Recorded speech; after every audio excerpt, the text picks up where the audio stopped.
Good morning dear students. आज English की class में हम लोग एग्जामिनेशन पैटर्न पर कुछ एक्सरसाइज करेंगे।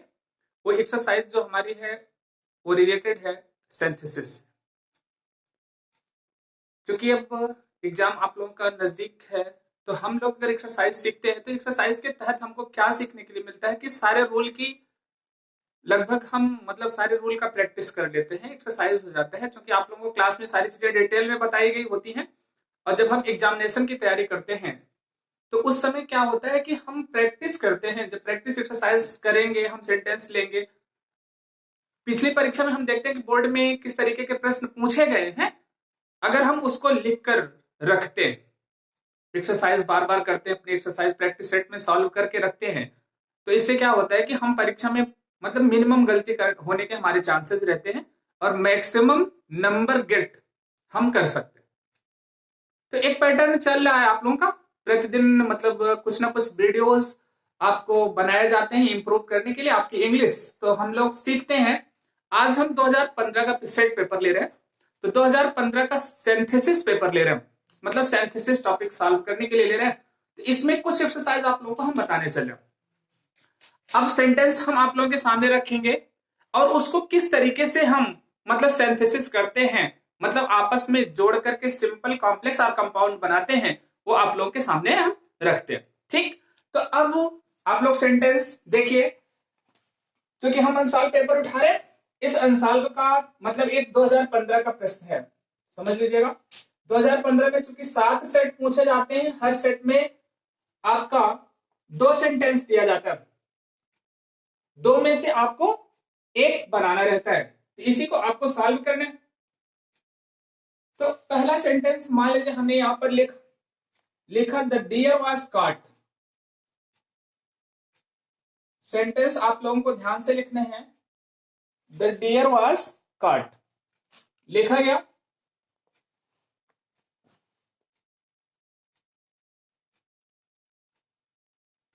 The deer was caught in the net, full stop. इसके बाद लिखा गया he struggled hard to escape. He struggled hard to escape। एक सेंटेंस आपका ये लिखा गया। अब देखिए सेंटेंस की मीनिंग आपको पता होनी चाहिए कि कह रहा है कि the deer was caught in the net, मतलब जाल में हिरन फंस गया, मतलब फंस नहीं गया बल्कि फंसा लिया गया, मतलब पकड़ लिया गया। He struggle hard to escape, escape मतलब बचना, मतलब उसने बचने के लिए कठिन परिश्रम किया। अब ये सेंटेंस आपको बनाना है सिंपल सेंटेंस में, तो आपका ये ब्रैकेट में यहां लिखा रहेगा, ब्रैकेट में इसको क्या करना है, सिंपल सेंटेंस में बनाना है। अब अगर सिंपल सेंटेंस में बनाना है तो इसको सिंपल सेंटेंस में बनाने के लिए हम बताया गया आप लोगों को कि हम पार्टिसिपल का प्रयोग कर सकते हैं, हम इन्फिनेटिव का प्रयोग कर सकते हैं, हम जेरेंड का प्रयोग कर सकते हैं, या जेरेंड या नाउन के पहले प्रीपोजिशन का यूज करके हम सेंटेंस बना सकते हैं। लेकिन इनकी सारी कंडीशंस होती है। देखिए एक ही चीज है, यहां पर द डियर है, यहां पर क्या है, स्ट्रगल्ड, ठीक है। यहां पर वाज लिखा है, यहां पर काट लिखा है, सेंटेंस पैसिव वॉइस में है, ठीक है। अब क्योंकि दोनों का सब्जेक्ट एक जैसा है, तो इसको हम सिंपल में बनाने के लिए हम पार्टिसिपल का प्रयोग कर सकते हैं। किसका प्रयोग कर सकते हैं, पार्टिसिपल का प्रयोग कर सकते हैं, या हम जेरेंड का भी प्रयोग कर सकते हैं। लेकिन जेरेंड प्रयोग करने के लिए उसके पहले हमको प्रीपोजिशन का प्रयोग करना पड़ता है। हम दोनों तरीके से इसको बना सकते हैं। एक तो हम ऐसा बना सकते हैं, इसका सिंपल हैविंग बीन, ध्यान रखिएगा, काट क्या हो गया, हैविंग बीन काट। हैविंग बीन इसलिए अलग अलग किया गया क्योंकि सेंटेंस हमारा पैसिव वॉइस में, हमने लिखा हैविंग बीन काट इन the net, in the net, ठीक है। अब यहां पर हम लगाएंगे कामा करके लिख सकते हैं द डियर, स्पेलिंग करेक्ट कर लीजिएगा डियर की। द डियर स्ट्रगल्ड, ठीक है, हार्ड टू स्कैन। एक तो आप ऐसे बना सकते हैं, ठीक। अब ये आपका कौन सा पार्टिसिपल बना? परफेक्ट पार्टिसिपल बना, ठीक है। और दूसरा क्या है, हम इसी का बना सकते हैं कि इसके पहले हम प्रीपोजिशन का प्रयोग करके, मान लीजिए हम जेरेंड में तब्दील करके इस सेंटेंस को बना सकते हैं, जिसको हम बनाएंगे तो ये बनेगा आफ्टर बीइंग काट। ध्यान रखिएगा, आफ्टर प्रीपोजिशन लगा दिया, यहां पर बी का बीइंग लगा दिया, आफ्टर बीइंग काट, ठीक। इन द नेट लगा सकते हैं, इन द नेट। अब इसके बाद ही के स्थान पे लगाएंगे क्या? The deer struggle hard to scan, ठीक है। अब ये आपको पता करना है किस तरीके से हम किस रूल का प्रयोग करेंगे, क्योंकि अब हम सिंथेसिस क्योंकि बता रहे हैं। सिंथेसिस में हमने कहा कि अगर दोनों सेंटेंस का सब्जेक्ट समान है तो हम वहां पार्टिसिपल का प्रयोग कर सकते हैं, हम जेरेंड का प्रयोग करके हम सिंपल सेंटेंस बना सकते हैं, ठीक है। ये पहला सेंटेंस था आपका, तो किस तरीके से हमने इसको सिंपल में कन्वर्ट किया, ठीक। अब देखिए हम इसी में दूसरा सेंटेंस लेते हैं, जो हमारा सेकेंड सेंटेंस है। इसमें लिखा है purchase the book, do not delay. Purchase the book, ठीक। इसके बाद full stop, do not delay, full stop. इसको कंपाउंड सेंटेंस में कन्वर्ट करना है। किसमें करना है? Compound sentence. अब आपको पता है कि पहला सेंटेंस हमारा सिंपल सेंटेंस, सिंपल सेंटेंस की पहचान होती है कि एक फाइनाइट वर्ब एक सब्जेक्ट के साथ लगेगी, उसके साथ नॉन फाइनाइट वर्ब हम यूज कर सकते हैं, वो हमारा सिंपल सेंटेंस होगा। कंपाउंड सेंटेंस में क्या होता है, दो सेंटेंस हमारे होंगे, एक हमारा कनेक्टिंग होगा, कनेक्टिंग हमारा कोऑर्डिनेटिंग होगा, ठीक है। और दोनों सेंटेंस को हम कनेक्टिंग के माध्यम से मतलब कोऑर्डिनेटिंग कंजंक्शन से जोड़ देंगे, और दोनों अगर हमारे इक्वल रैंक के सेंटेंस हैं तो सेंटेंस हमारा किसमें कन्वर्ट हो जाएगा? कंपाउंड सेंटेंस में कन्वर्ट हो जाएगा, ठीक है। अब यहां पर लिखा गया परचेज द बुक और उसके बाद डू नॉट डिले। इसको आपको करना है, आप देखिए कंपाउंड सेंटेंस बनाने के लिए सिंपल सा एक प्रोपोजिशन है, दोनों सेंटेंस अलग अलग हैं, ठीक। और दोनों चूंकि एक का एक समानार्थी भी है, हम एंड का प्रयोग कर सकते हैं। इसको सिंपल सा आप बना सकते हैं, परचेज द बुक,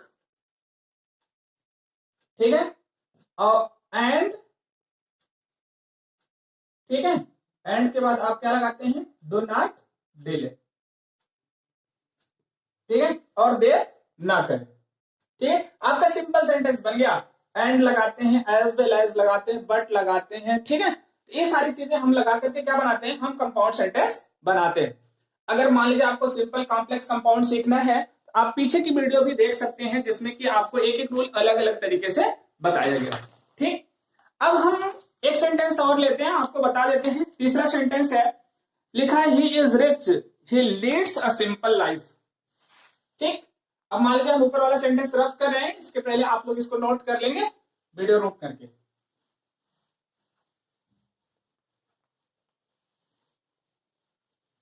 चलिए, हमने सेंटेंस लिया, he is rich, he is rich, ठीक है, फुल स्टॉप। इसके बाद लिखा गया he leads a simple life, he leads a simple life. देखिए हमको इसको बनाना किसमें है? ये सेंटेंस भी आपका कंपाउंड सेंटेंस क्या है? कंपाउंड सेंटेंस में इसको कन्वर्ट करना है। तो कंपाउंड में आपका सिंपल रूल है, यहां पर आपको बताया था, हमने एंड जोड़ा था। लेकिन यहां पर दो चीजें हैं, देख लीजिए कि वो धनी है लेकिन सिंपल जीवन जी रहा है, दोनों में अपोजिट रिलेशन है। तो अपोजिट रिलेशन में हम एट का प्रयोग कर लेते हैं, बट का प्रयोग कर लेते हैं, ठीक है कि नहीं। इनका प्रयोग करके हम किसमें बना सकते हैं? कंपाउंड सेंटेंस में बना सकते हैं। तो यहां पर लिखा जाएगा, इसका ये तीसरा सेंटेंस है, यहां पर लिखा गया ही is rich,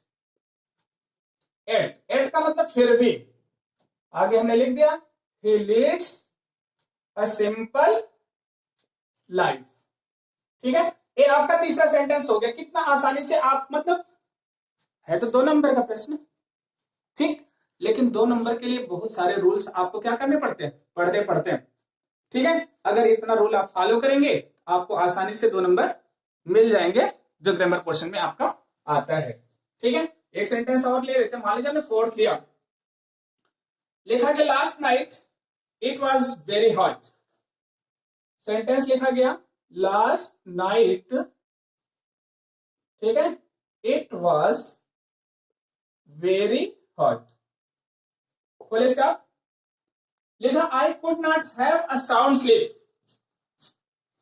I could not have a sound sleep. ये सेंटेंस है आपका।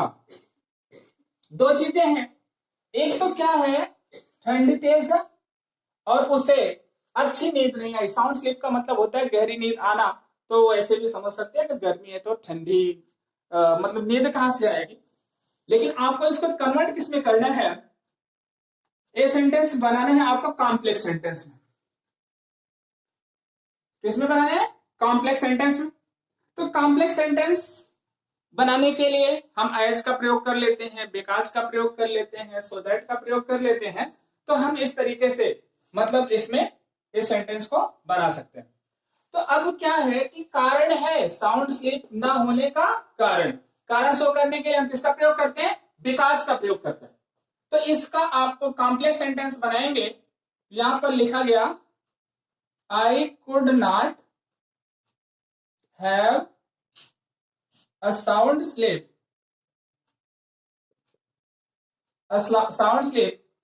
ठीक है, लास्ट नाइट यहां लिख लीजिए बिकॉज का मतलब क्योंकि, it was very cold, because it was very cold.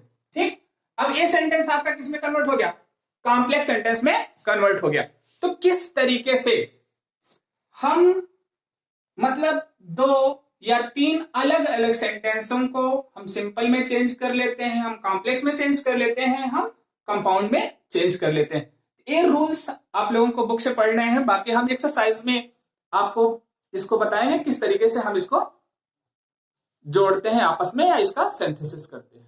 ठीक, okay, thank you for this class. हम लोग नेक्स्ट क्लास में आगे की चीजें सीखेंगे। ठीक है, ओके।